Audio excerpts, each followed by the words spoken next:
Hello everyone. তো সকালবেলার সব কাজ বাজ শেষ করে কমপ্লিট করে এসে পড়েছি আমি ব্রেকফাস্ট করতে। আর আমি এই দেখো রোজ দিনই 11টার সময় ব্রেকফাস্ট করি, কারণ রান্না বান্না শেষ করে পুজো দিয়ে তারপরে আমি ব্রেকফাস্ট করি।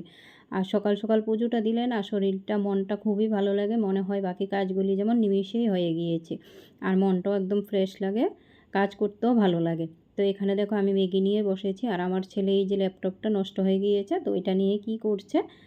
আর এই দেখো দুপুরবেলা হঠাৎ করে বৃষ্টি চলে এসছে, যাক ওয়েদারটা একটু ঠান্ডা হয়েছে।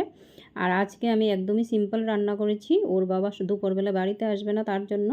তো ওর মুগ ডাল দিয়ে লাউ দিয়ে রান্না করেছি, আর ডাঁটা পাতার শাক করেছিলাম। তাই এখানে করে নিচ্ছি একটু আলু ভর্তা, কারণ আমি শাক খেতে, অন্য শাক খেতে ভালোবাসি, কিন্তু এই ডাঁটা পাতার শাকটা আমার একদমই ভালো লাগে না। তারপর রাত্রেবেলা ডিনারে ছিল এই যে একটা ডিমের সবজি আর রুটি।